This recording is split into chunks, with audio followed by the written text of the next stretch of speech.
솔직히 말해봅시다. 많은 사람들이 얼리얼 엔진을 배우고 싶어 하지만 이 프로그램의 크기와 복잡성에 이 겁을 먹고 있습니다. 멋진 것들을 보고 많은 소문을 듣지만 언제, 어떻게, 심지어 왜 직접 시작해야 하는지 전혀 모릅니다. 그리고 이것이 아티스트로서 당신에게 가치를 더해줄 것이라 알고 있지만 비록 지금 무료로 사용 가능하더라도 블렌더, C4D 또는 다른 프로그램과 얼리얼 엔진 사이의 격차를 메우는데 어려움을 겪고 있습니다. 이해합니다. 저도 그랬으니까요. 이 채널의 다른 모든 얼리얼 엔진 비디오의 목표는 여러분이 그 격차를 줄이는데 도움을 주는 것입니다.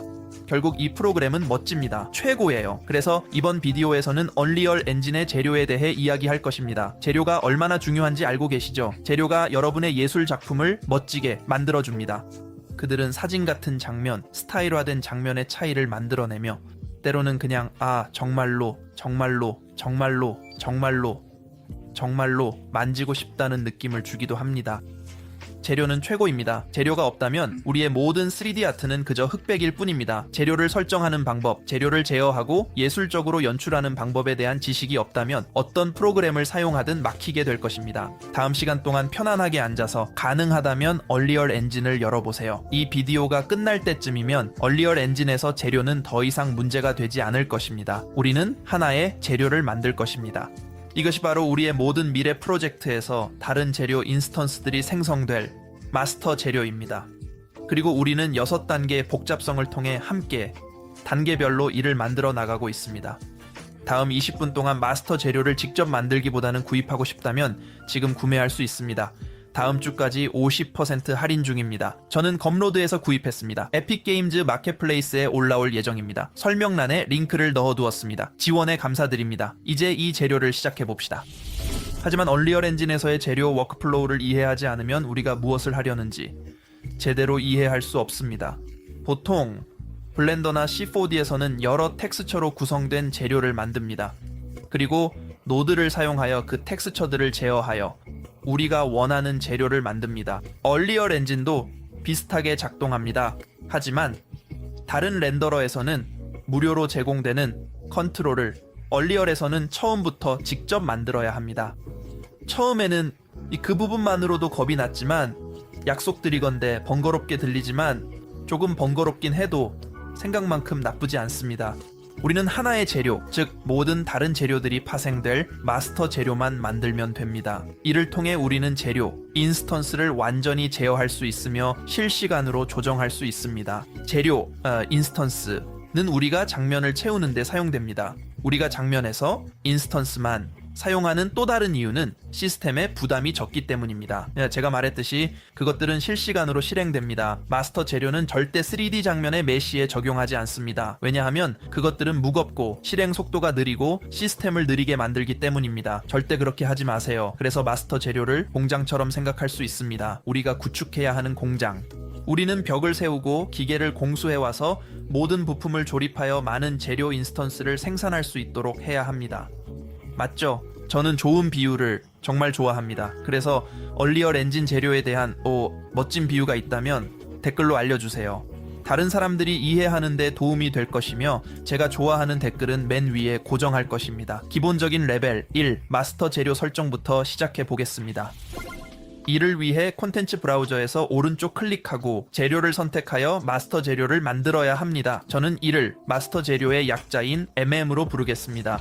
오른쪽 클릭을 하고 그 재료 인스턴스를 생성하겠습니다. 이제 더블 클릭해서 마스터 재료를 열어봅시다. 시작해봅시다. 우리가 보고 있는 것을 설명해 드릴게요. 화면의 왼쪽이 우리의 마스터 재료입니다. 여기서 모든 노드를 만들고 보낼 것입니다. 오른쪽에는 재료 인스턴스가 있습니다. 우리가 마스터 재료에 추가하는 것들, 우리가 추가하는 매개 변수들이 오른쪽의 재료 인스턴스에 반영될 것입니다. 알겠죠? 저는 이 창을 오른쪽에 고정해 두었습니다.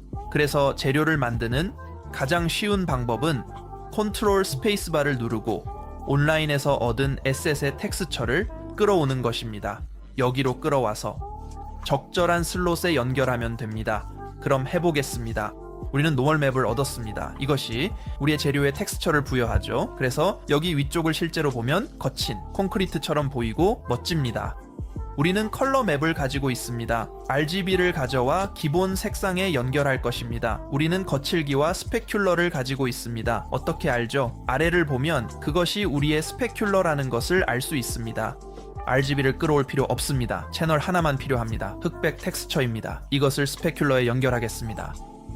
이것을 거칠기로 설정하면 얼리얼 엔진에서 간단한 버전의 재료가 됩니다. 재료 인스턴스를 모델에 적용하고 저장하는 것을 잊지 마세요. 우리가 할 일은 다음과 같습니다. 각 항목을 오른쪽 클릭하여 매개 변수로 변환할 것입니다. 이렇게 하면 저장 버튼을 눌렀을 때 매개 변수로 변환된 항목을 체크 박스로 선택할 수 있으며 원하는 다른 텍스처로 교체할 수 있습니다.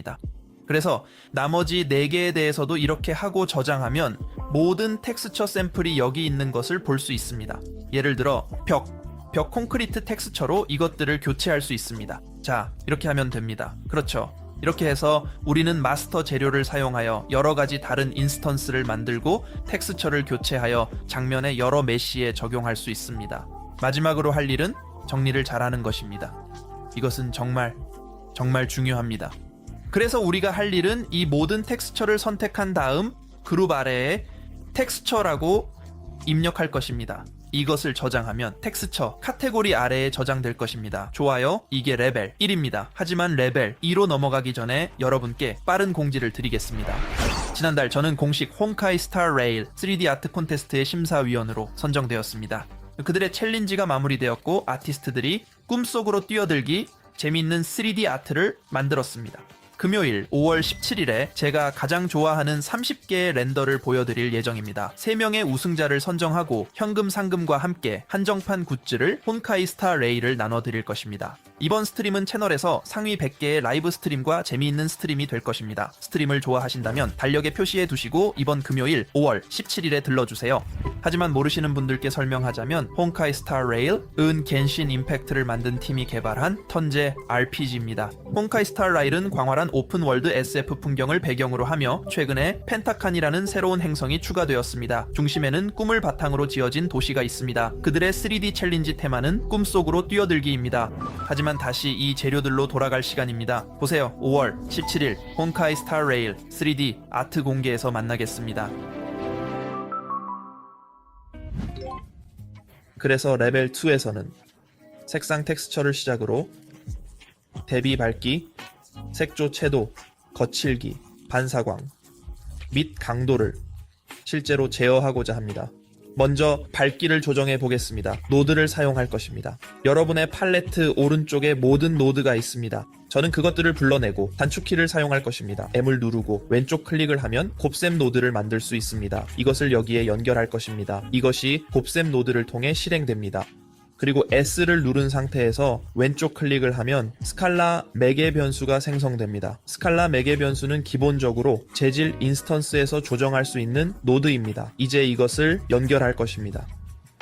기본값이 0이기 때문에 기본적으로 완전히 어두운 것을 알 수 있습니다. 기본값을 1로 설정하고 저장하면 마치 아무것도 연결하지 않은 것처럼 보일 것입니다.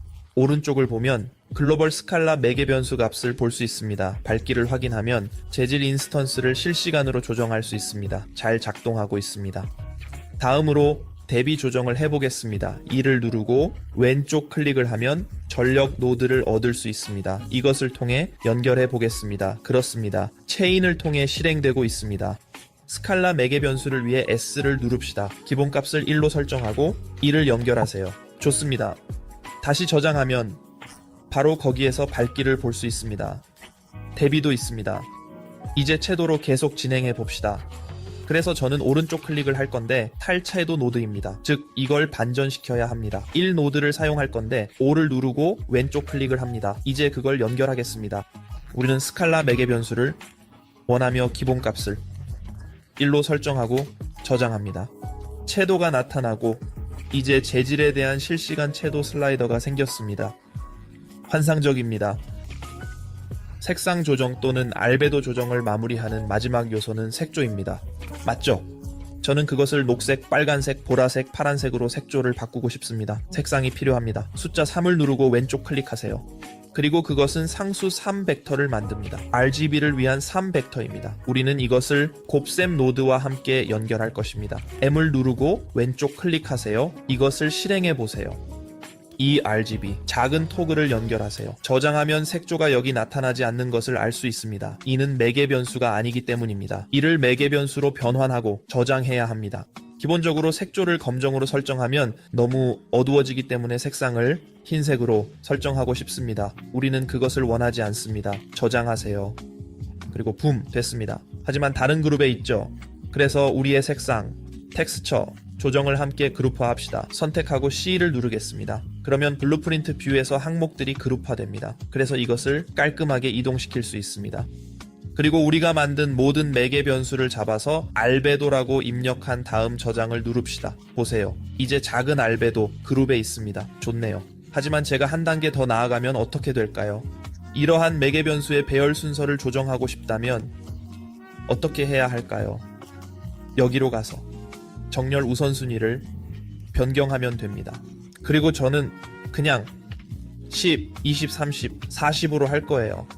그렇게 하면 나중에 새로운 것을 만들 때 우리가 만들 예정인 것들을 틈새에 끼워 넣을 수 있을 것 같아요. 이해되시죠? 자, 여기 있습니다. 우리의 색상, 텍스처, 조정입니다. 재밌네요. 이제 반사광과 거칠기로 넘어가 봅시다. 튜토리얼입니다. 다시 연습해 봅시다. 우리는 연습하러 왔으니까요. 물 누르고 왼쪽 클릭하세요. 이것을 곱할 겁니다. 밝기를 조정할 거예요. S를 누르고 왼쪽 클릭하여 1로 설정합니다. 0은 밝기 0이므로 어둡기 때문입니다. 그런 다음 반사광에 연결합니다. 좋아 보이네요. 저장하고 토글하면 실시간으로 작동하는 것을 볼 수 있습니다. 훌륭합니다. 작동합니다. 대비를 조정해 봅시다. 전력 노드를 위해 E를 누르고 계세요. 이것을 통해 연결합시다. 그리고 기본값이 1인 스칼라 매개 변수를 위해 다시 S를 누르세요. 여러분도 알고 있죠? 우리는 여기에 전에 와본 적이 있습니다. 붐.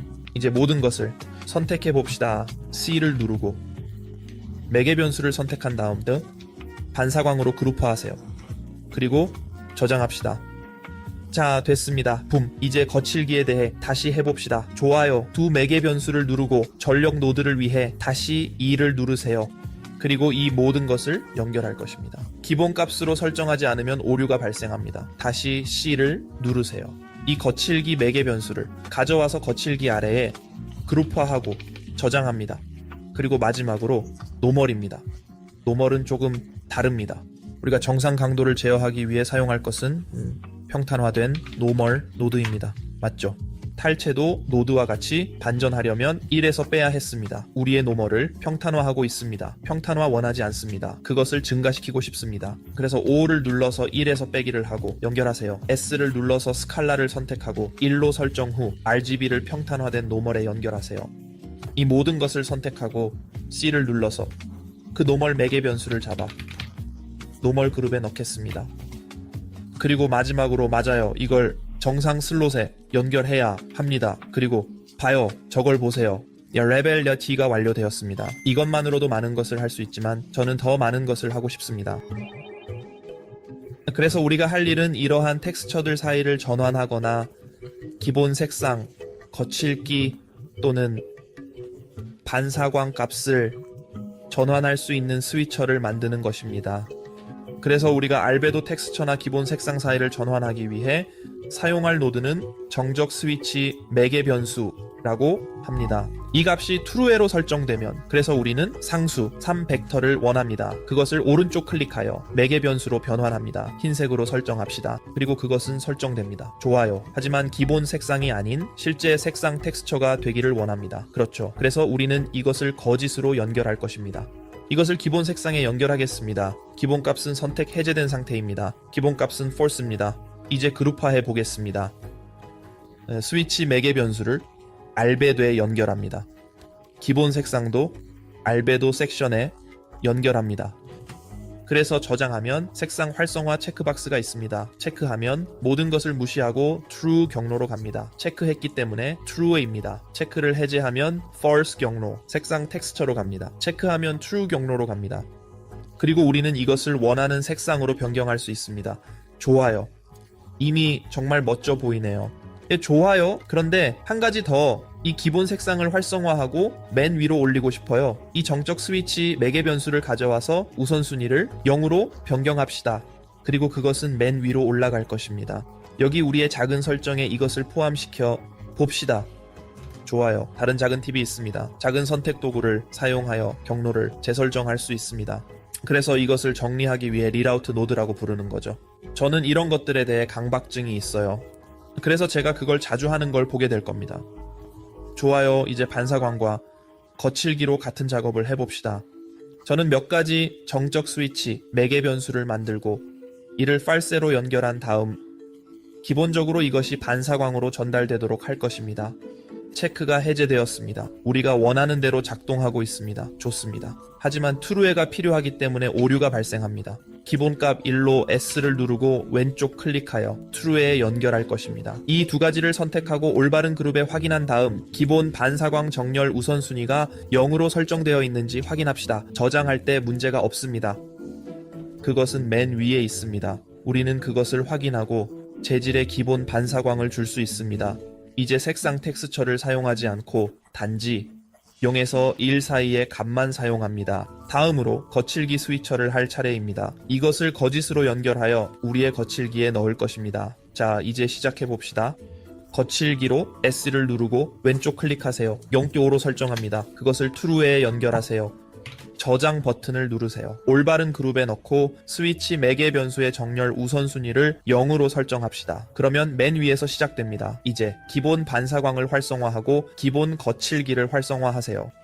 준비 완료. 좋아요. 그래서 이것이 기본 거칠기입니다. 확인해 보겠습니다. 작동하는 것을 볼 수 있습니다. 이것은 색상 텍스처를 사용하지 않습니다. 실제로는 거칠기 값을 0에서 1까지 사용합니다. 완벽합니다. 그래서 우리는 매끄럽고 노란색의 반짝이는 작은 공을 만들 수 있습니다. 그것이 당신에게 필요할지도 모릅니다. 우리는 이 하나의 마스터 재질에서 다양한 재질을 얻으려 노력 중입니다. 하나 더 해보겠습니다. 금속 재질을 오른쪽 클릭해보세요. 매개 변수로 승격시킵시다. 이를 매개 변수로 승격시키고 금속성이라는 그룹에 넣을 것입니다. 기본 값은 0으로 설정할 것입니다. 기본적으로 너무 금속적으로 보이게 하고 싶지 않기 때문입니다. 하지만 이를 1로 설정해 봅시다. 그렇죠. 이를 크롬볼로 설정할 수 있습니다. 그렇죠. 자, 여기 있습니다. 크롬공을 얻었고 이제 레벨 3을 완료했으니 레벨 4로 올라갈 시간입니다. 이 텍스처들에 대해 위치, 스케일, 회전 제어를 할 수 있도록 하겠습니다. 그리고 레벨 4인 이유는 우리가 재질 함수라는 기술을 사용할 것이기 때문입니다. 우리 자신을 위한 작은 지름길을 설정하는 방법입니다. 시작해봅시다. 컨트롤 스페이스바를 누르면 이 작은 브라우저로 들어갑니다. 오른쪽 클릭을 하고 재질로 가서 그 재질 함수를 가져옵니다. 뱀, 여기로 들어갑니다. 아무것도 없는 것을 볼 수 있습니다. 우리는 멋진 것들을 만들어서 아무것도 선택하지 않은 여기에 연결할 것입니다. 라이브러리에 노출시키기를 누르고 저장합시다. 좋아요. 그리고 마스터 재질로 돌아가서 mf_psr을 검색하면 짠! 바로 거기에 있습니다. 이 작은 노드는 현재 아무것도 하지 않지만 결국 이 모든 작은 UV 슬롯에 들어갈 것입니다. 그리고 우리는 이런 재미있는 작은 매개 변수들을 가질 것입니다. 크기, 위치, 회전 등 이걸 더블 클릭하고 들어가서 시작해 봅시다. 텍스처 좌표 노드부터 시작하겠습니다. U 키를 누르고 왼쪽 클릭을 하면 됩니다. 이 작업을 진행하기 위해 필요한 것입니다. 회전부터 시작합시다. 그렇게 하면 스케일이나 위치를 이동할 때마다 회전이 중심점을 기준으로 피벗하게 됩니다. 알겠죠? 그래서 우리가 처음으로 연결하고자 하는 것은 커스텀 로테이터입니다. 회전 중심은 건드릴 필요 없습니다. 이것을 나누기 노드로 가져오기만 하면 되고 그 다음에는 조금 다른 것을 사용할 것입니다. 우리는 S를 누르고 왼쪽 클릭하여 스칼라 매개 변수를 사용해 왔지만 그렇게 하지 않을 것입니다. 그렇게 하면 모든 복제본, 모든 재질 인스턴스 복제본은 이 하나의 값에 의해 모두 영향을 받을 것입니다. 원하지 않습니다. 각 재질 인스턴스를 개별적으로 제어하고 싶습니다. 그래서 우리가 해야 할 일은 입력을 사용하는 것입니다. 함수 입력이라고 합니다. 우리는 그것을 선택할 것입니다. 그것을 회전이라고 부르고 A에 연결하고 B는 나눌 것입니다. 우리는 360으로 나눌 것입니다. 이렇게 하면 이것을 합리적인 방식으로 사용할 수 있습니다. 이 모든 것을 잡고 C를 눌러서 출력에 연결할 것입니다. 이것을 저장하세요. 이제 이 작은 회전 요소가 보입니다. 그것을 오른쪽 클릭하여 매개 변수로 승격할 수 있습니다. 조금 실수했네요. 괜찮습니다. 보세요. 이건 값이 아니라 색상 텍스처입니다. 그래서 다시 돌아가서 이 입력 회전을 가져올 겁니다.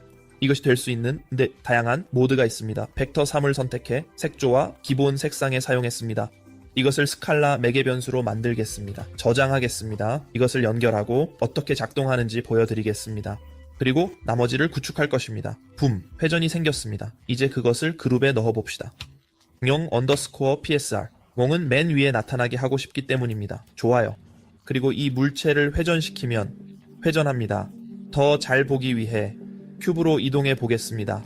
보시다시피 중앙에서 회전하고 있습니다. 환상적입니다. 바로 우리가 원하던 것입니다. 이제 나머지를 완성해 봅시다. 재질 함수로 돌아갑시다. 다음으로 스케일을 해보겠습니다. 다시 나눌 것입니다. D를 누르고 왼쪽 클릭하세요. 이것을 끝까지 실행하세요. 보기 좋네요. 우리는 기본적으로 이 입력 중 두 개가 필요합니다. 우리는 U 타일링과 V 타일링을 원하지만 이를 위한 두 개의 슬롯이 없습니다. 이것을 추가해야 합니다. 제가 텍스처 좌표를 선택하면 U와 V 타일링이 볼 수 있다는 것입니다. 맞죠? 이 스케일 설정은 이 항목에 내장되어 있습니다. 우리는 이것들을 제어 가능한 이 작은 매개 변수로 분리하고 각각의 개별 부분으로 나누고 싶습니다. 그래서 저는 벡터 추가 노드를 불러와서 그것을 A와 B 연결할 것입니다. 그걸 거기에 넣으세요. 우리는 깔끔하게 작업합니다. 그래서 C를 누르고 스케일을 조정하고 저장할 겁니다. 그리고 V 타일링, U 타일링, V 타일링이 잘 되어 있는 것을 볼 수 있습니다. 청결, 순서에 따라 우선순위를 정합시다.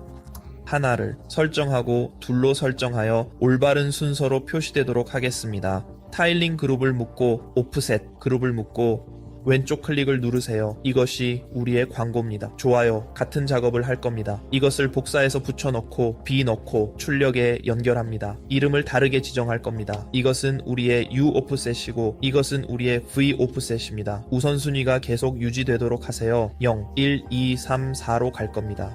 이렇게 하면 이 친구들이 함께 그룹화됩니다. 모두 선택하세요. C를 눌러서 포지션이라고 부르세요. 이걸 저장하세요. 잘 되고 있습니다. 좋아요.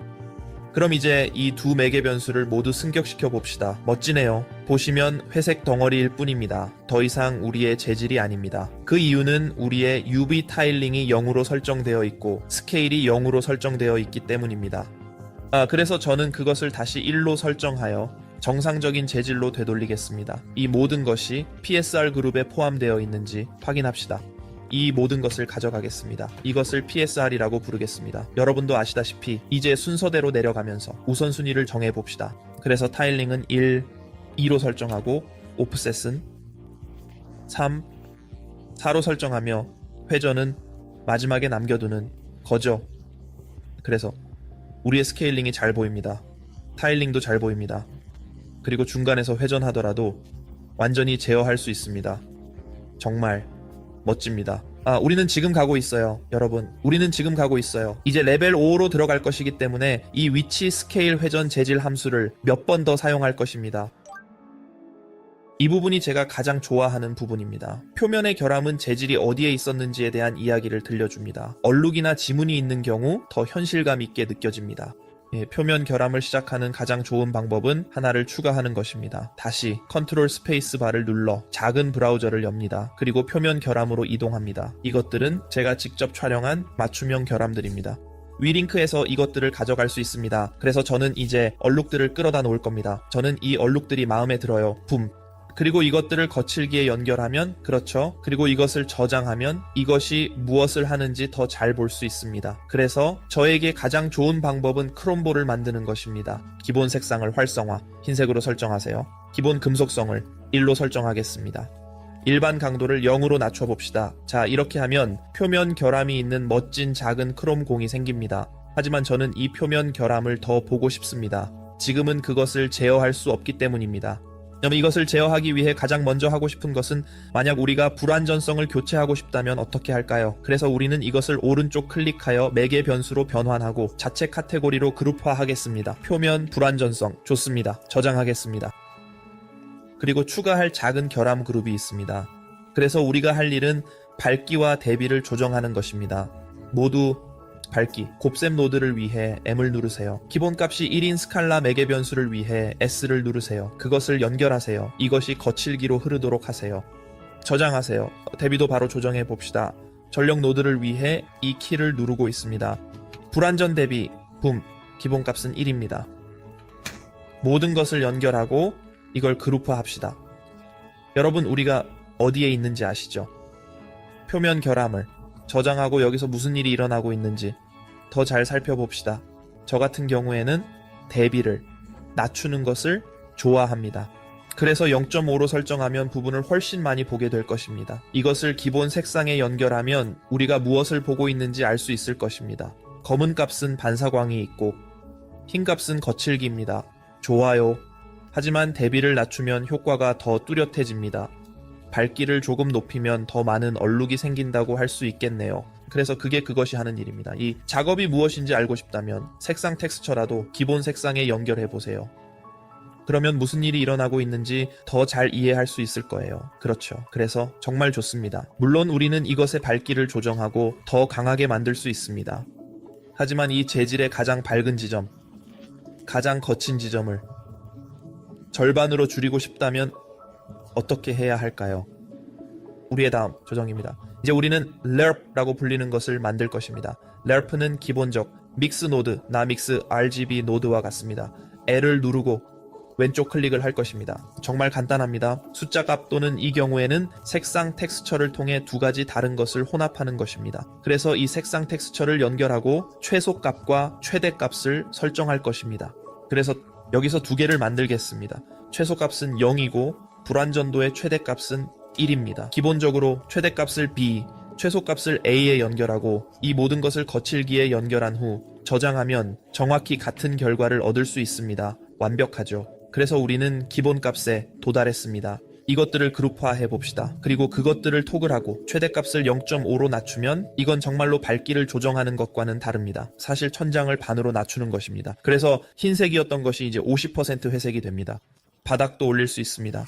그래서 거칠기를 최소 0.2로 설정하고 싶다면 거칠기는 0.2가 될 것입니다. 우리는 그 천장을 다시 1로 올릴 수 있죠. 그렇죠. 그리고 여러분은 여기서 표면 결함에 대한 더 많은 제어를 할 수 있다는 것을 볼 수 있습니다. 한 단계 더 나아가 보겠습니다. 여기서 설정한 표면 결함과 이 거칠기 텍스처를 어떻게 혼합하는지 보여드리겠습니다. 왜냐하면 두 가지를 동시에 원할 수도 있기 때문입니다. 저는 다시 그 정적 스위치 매개 변수를 사용할 것입니다.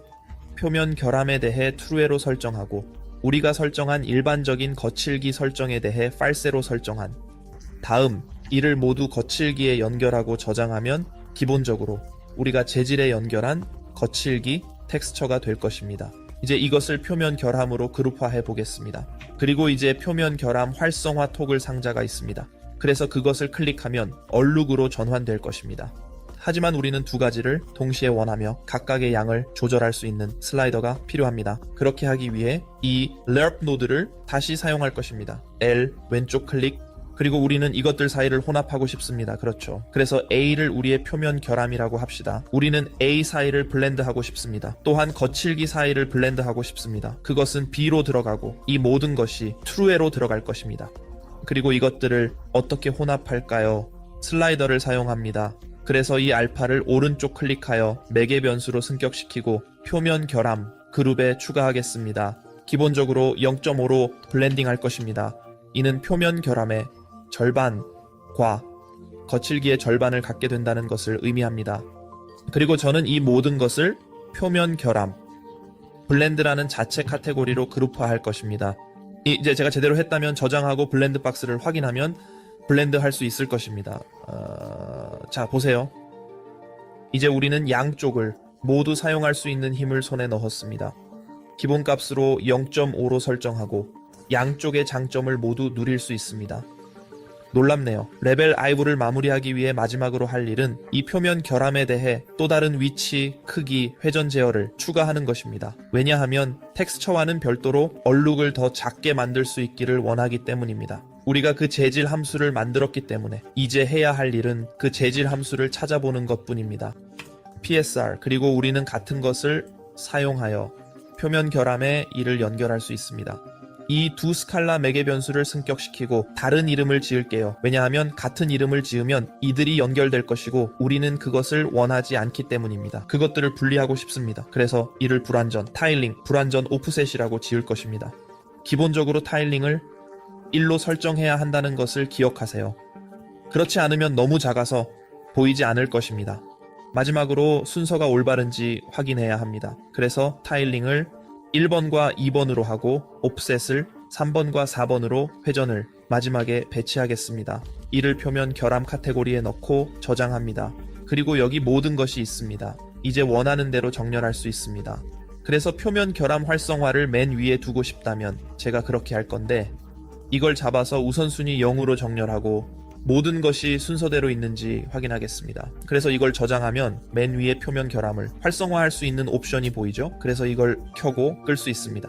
우리는 불완전한 텍스처를 두 번째로 가지고 있으며 나머지 제어 요소들도 있습니다. 이것이 표면의 불완전성입니다. 우리는 레벨 6에 도달했습니다. 지금까지 우리가 만든 것을 보세요. 정말 대단해요. 그리고 이 재질 함수에서도 더 나아갑니다. 여러분 정말 대단해요. 여기까지 따라오셨다면 아래에 댓글을 남겨주세요. 아니면 따라오고 계신다면 이제 6번째 단계로 넘어가서 알베도 위에 흙을 추가할 차례입니다. 이를 시작하는 가장 좋은 방법은 다시 한번 텍스처를 사용하는 것입니다. 그래서 저는 표면 결함으로 돌아가서 예를 들어 이 발자국을 가져오겠습니다. 알겠습니다. 그리고 여기서 이 설정을 가장 잘하는 방법은 lerp를 사용하는 것입니다. L을 누른 상태에서 왼쪽 클릭을 해서 lerp를 불러오겠습니다. 우리는 두 가지 다른 것을 혼합하고 싶습니다. 여기서 설정한 알베도 텍스처와 실제 텍스처를 혼합하고 싶습니다. 그리고 우리는 약간의 먼지를 혼합하고 싶습니다.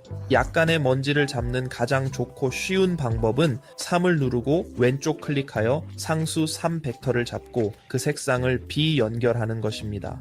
이것을 오른쪽 클릭하여 매개 변수로 변환하고 약간의 먼지를 잡겠습니다. 기본 값으로 갈색이나 이와 비슷한 색으로 설정합니다. 좋아요. 그리고 이 표면 결함을 사용하여 이 두 텍스처를 혼합할 것입니다. 물론 이것을 마우스 오른쪽 버튼으로 클릭할 수 있습니다. 그리고 이것을 먼지 카테고리에 연결해 봅시다. 그래서 이 유형의 먼지를 가져옵니다. 여기서도 같은 방식입니다. 이것을 흙에 넣겠습니다. 그리고 이 랩을 기본 색상에 연결하면 됩니다. 저장하고 나면 이 더러움 카테고리를 가져오게 되고 이제 텍스처 위에 약간의 더러움이 생길 것입니다. 이제 이 더러움 텍스처에 우리가 표면 결함에 대해 설정했던 것과 동일한 제어를 모두 원합니다. 자, 여러분 이 시점에서 여러분이 답을 알고 있는지 봅시다. 저는 그냥 해볼 테니 여러분도 끝까지 저를 따라오길 바랍니다. 밝기를 조정해 봅시다.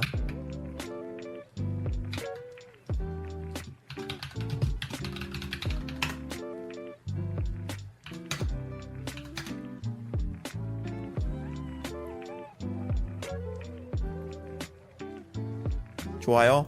기본값 1을 설정했습니다. 이제 더트 그룹에 연결하겠습니다. 이제 다음으로 대비를 조정해 봅시다.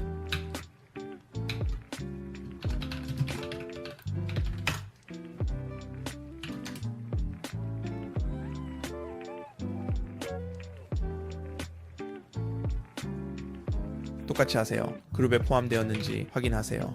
잘했어요. 여기까지 왔나요? 좋아요. 자, 이제 선형 보관으로 최소값과 최대값을 설정해 봅시다. 맞죠? 이게 새로워서 이걸로 시작해 볼게요. L키를 누르고 왼쪽 클릭하세요. 여기서 알파 값을 사용하여 최소값과 최대값 사이를 블렌딩 할 것입니다. 이 텍스처를 알파에 연결하면 저쪽으로 들어가게 되고 그런 다음 최소값과 최대값을 설정합니다. S키를 누른 상태에서 왼쪽 클릭으로 더트 최대값을 기본값 1로 설정하고 최대값을 배, 최소값을 에 연결합니다. 이들이 올바른 그룹에 있는지 확인하고 정리합시다. 이것이 우리의 더트가 될 것입니다. 그리고 순서가 모두 올바른지 확인합시다. 물론 더트를 켜고 끌 수 있도록 해야 합니다. 그래서 이번에도 정적 스위치 매개 변수를 사용하여 동일한 작업을 수행할 것입니다. 더트를 활성화합니다. 좋습니다. 이것은 더트 그룹에 포함될 것입니다. 그리고 만약 우리가 더트를 활성화한다면 이 선형 보관을 체인의 끝에 연결하여 true로 설정할 것입니다. 그리고 이것은 기본 색상으로 들어갑니다. 만약 거짓이라면 우리가 원하는 텍스처만 있고 더트가 없다면 이 텍스처에서 나와서 반사율로 거짓으로 들어갑니다. 이 값은 false입니다. 그래서 이 값을 저장하면 원래대로 돌아갑니다. 그리고 더트를 활성화하면 더트가 위에 추가됩니다. 그리고 이 텍스처를 물방울 같은 것으로 바꿀 수 있습니다. 그렇죠. 여러 개의 물방울, 그리고 이 텍스처의 대비를 조정하여 더 많이 드러나게 할 수 있습니다. 밝기를 조정할 수 있습니다. 그리고 마지막으로 해야 할 일은 더트 텍스처 자체의 위치, 스케일, 회전값을 조금 더 추가하는 것입니다. 오른쪽 클릭하여 우리가 원하는 재질 함수, 위치, 스케일, 회전을 선택하고 이전에 했던 것처럼 정렬한 후 UV 좌표에 연결합니다. 순서가 올바른지 확인하세요. 정렬 우선순위가 제대로 설정되어 있는지 확인하고 모든 준비가 완료되었습니다. 모든 구성이 완료되었으니 괜찮나요? 우리는 반사율과 더트를 모두 제어할 수 있습니다. 모든 항목에 토글 스위치가 있는 반사광과 표면 결함도 있습니다. 모든 것이 전환 가능하고 모든 것을 제어할 수 있으며 거칠기, 노멀, 위치, 스케일, 회전까지 모두 가능합니다. 더 바랄 것이 있을까요? 추가하고 싶은 내용을 아래에 댓글로 남겨주세요. 여기서 다음 단계는 이 설정을 모든 미래의 얼리얼 엔진 프로젝트에서 사용하는 방법입니다. 우리는 이 작업을 처음부터 다시 만들고 싶지 않습니다. 우리는 이미 작업을 완료했습니다. 한 번만 제대로 하고 똑똑하게 이걸 앞으로 모든 프로젝트에 사용합시다. 가장 쉬운 방법은 마스터 재질 폴더를 만들어서 원하는 이름을 붙이고 이 마스터 재질을 만들기 위해 사용하는 모든 것을 그 안에 넣는 것입니다. 물론 표면 결함과 더트 텍스처를 포함한 텍스처들, 마스터 재질, 그리고 원한다면 인스턴스와 재질 함수도 포함됩니다. 재질 함수를 잊지 마세요. 우리는 그것을 사용하여 마스터 재질을 구성합니다. 다음으로 해야 할 일은 우리가 이 텍스처들을 문제없이 복사할 수 있도록 하기 위해 마지막으로 해야 할 일은 이 텍스처들이 우리가 마스터 재질 안에서 사용하고 있는 것인지 확인하는 것입니다. 왜냐하면 우리는 프로젝트 파일의 다른 곳에서 그것들을 복사해 왔기 때문이죠. 맞죠? 그래서 보시면 제가 이 노멀 맵을 클릭하고 여기 아래를 클릭합니다. 두 개의 바닥 노멀 4K가 있습니다. 우리는 방금 독립 마스터 재질 폴더에 복사한 것을 사용하고자 합니다. 위쪽 경로를 보면 그것은 퍼니셔의 마스터 재질 및 텍스처에서 오는 것입니다. 우리가 원하는 것이 그것입니다. 이것과는 달리 이것은 우리 얼리얼 엔진 폴더 구조의 다른 곳에서 오는 것이죠. 그러니 이 모든 것이 우리가 방금 만든 폴더에서 오는지 확인하세요. 모든 것이 자급자족합니다. 저장하세요. 그리고 하나를 마우스 오른쪽 버튼으로 클릭하고 탐색기에서 보기로 들어가면 프로젝트 파일 폴더 구조에서 해당 위치를 불러올 것입니다. 몇 개의 폴더를 뒤로 가면 이 폴더들이 얼리얼 엔진에서 우리가 가지고 있는 것과 일치하는 것을 볼 수 있습니다. 이것이 우리의 콘텐츠 C 폴더 구조입니다. 이것은 1대1로 일치합니다. 좋아요. 그래서 이것들은 동일합니다. 그리고 뒤로 가면 이것이 우리의 프로젝트 폴더 구조임을 볼 수 있습니다. 접근할 수 있습니다. 에픽 게임스 런처에서 프로젝트를 오른쪽 클릭하고 폴더에서 보기를 선택하여 폴더를 엽니다. 동일한 경로가 표시될 것입니다. 그리고 마스터 재질을 다른 프로젝트로 복사하려면 새로운 프로젝트라고 가정해 봅시다. 다른 프로젝트라고 해도 콘텐츠 브라우저로 가서 pwinitial의 마스터 재질 폴더를 찾아서 미래의 프로젝트의 콘텐츠 폴더에 드롭하면 됩니다. 이렇게 하면 매번 새로운 프로젝트를 시작할 때마다 이 작업을 할 필요가 없습니다. 여기서 바로 할 수 있습니다. 그냥 드래그 앤 드롭 하세요. 좋아요. 이제 이 비디오가 길다는 걸 알아요. 하지만 우리가 만든 것을 어떻게 사용하는지 보여주지 않으면 않겠죠. 우리가 잘하는 일을 해봅시다. 예술을 만들어 봅시다. 그래서 이 얼룩진 거친 금속을 만드는 방법을 보여드리겠습니다. 여기 위에 물방울 자국을 어떻게 만드는지 보여드릴게요. 크롬볼을 만드는 방법과 텍스처를 추가하는 방법도 보여드리겠습니다. 이 얼룩진, 거친 금속으로 시작하겠습니다. 그래서 그냥 가서 이걸 지울게요. 이게 우리가 처음에 마스터 재질로 설정한 기본값입니다. 이걸 열어보겠습니다. 그리고 오른쪽에는 우리의 항목들이 있습니다. 하나씩 내려가면서 우리가 원하는 대로 재설정해 봅시다. 위치, 스케일, 회전은 신경 쓸 필요가 없습니다. 반사율에서는 텍스처를 사용하지 않도록 하고 기본 색상을 활성화합니다. 그리고 글쎄요, 그냥 어두운 금속으로 할게요. 또는 우리는 그것을 나중에 다루고 필요할 때 가져올 것입니다. 금속성은 아니지만 확인할 수 있습니다. 반사광. 네, 반사광을 활성화하고 싶습니다. 기본 반사광을 1로 설정하는 것이 좋습니다. 또한 거칠기를 활성화하고 싶습니다. 이를 위해 텍스처 맵을 사용하지 않습니다. 거칠기, 노멀 맵은 사용하지 않겠습니다. 그래서 저는 그것을 0으로 설정할 것이고 지금은 이게 전부라고 생각합니다. 이 금속을 여기 주전자에 있는 금속과 비슷하게 보이도록 만들어 봅시다. 먼저 밝기를 약간 낮추고 거칠기를 0.4 정도로 설정하겠습니다. 그러면 멋진 외관이 나올 것입니다. 이제 표면 결함, 바로 여기에 해당됩니다.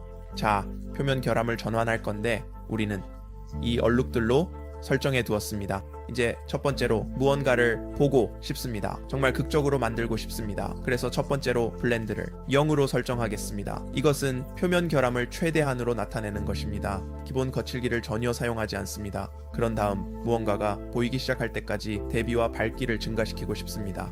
또 다른 문제는 스케일입니다. 그렇죠? 대비를 0.5로 낮췄더니 뭔가 보이긴 하지만 너무 큽니다. 그럼 이제 스케일을 조정해 봅시다. 네, 이제 뭔가 나왔습니다.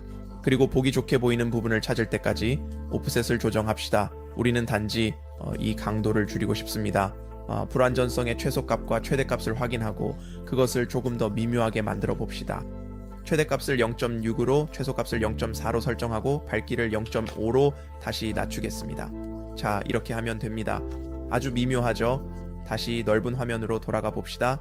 너무 강하게 할 필요는 없습니다. 이제 여기 위쪽에 있는 물 얼룩 부분을 만들어 봅시다. 제가 할 방법은 방금 만든 재질을 이 주전자 베이스에 맞게 복제하고 여기에 적용하는 것입니다. 그러면 매우 다르다는 것을 알 수 있을 겁니다. 우리가 원하는 것이 아닙니다. 더블 클릭해서 표면 결함을 끌 것입니다. 이제 더트를 켜겠습니다. 이미 보시면 위에 멋진 작은 부츠 자국이 있습니다. 그들은 갈색이지만 우리는 이 두 가지를 모두 변경하고 싶습니다. 우리가 사용하고 있는 실제 텍스처 맵을 이 물 얼룩 텍스처로 변경하고 색상도 흰색으로 변경하고 싶습니다. 그 단단한 물입니다. 캘리포니아의 단단한 물입니다. 쌓입니다. 잡기 어렵습니다. 다음으로 스케일링일 것입니다. 더 크게 만들어 봅시다. 맞는 것 같아요. 그리고 정말 강렬합니다. 좋아요. 몇 가지를 할 수 있습니다. 밝기를 0.1로 낮출 수 있습니다. 대비를 낮출 수 있습니다. 그래서 하이라이트만 표시되고 최대값을 0.5로 낮출 수 있습니다. 이게 전부입니다. 미묘하죠? 아래에 있는 크롬 재질을 어떻게 만드는지 보여드릴게요. 처음부터 시작하겠습니다. 인스턴스를 여기에 드롭하겠습니다. 그것을 열고 목록을 내려가 보겠습니다. 스케일링은 걱정할 필요가 없습니다. 반사율, 기본 색상은 흰색으로 설정하고 싶습니다. 반사되는 흰색으로 설정해야 합니다. 금속성, 네, 크롬은 금속입니다. 값을 1로 올리겠습니다.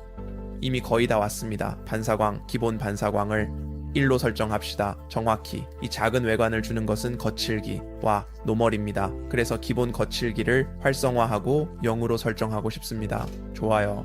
이제 정말 거의 다 왔습니다. 마지막으로 해야 할 일은 그 노멀 강도를 제거하는 것뿐이며 그것이 우리의 크롬입니다. 이 주전자 주변의 브러시드 크롬 링에도 같은 작업을 할 수 있습니다. 거칠기를 약간 예를 들어 0.2 정도로 설정하면 브러시드 메탈 느낌을 얻을 수 있습니다. 정말 간단하죠, 여러분? 아주 쉬워요.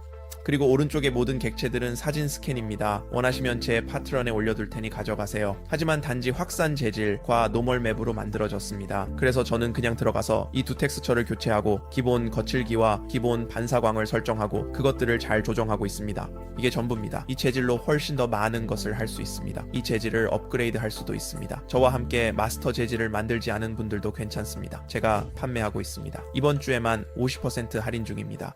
이런 비디오를 더 많이 지원할 수 있게 됩니다. 채널을 지원하게 됩니다. 제가 마스터 재질을 업그레이드하고 이 기능을 사용할 때마다 업데이트할 것입니다. 여러분이 요청하는 기능이 있으면 추가하겠습니다.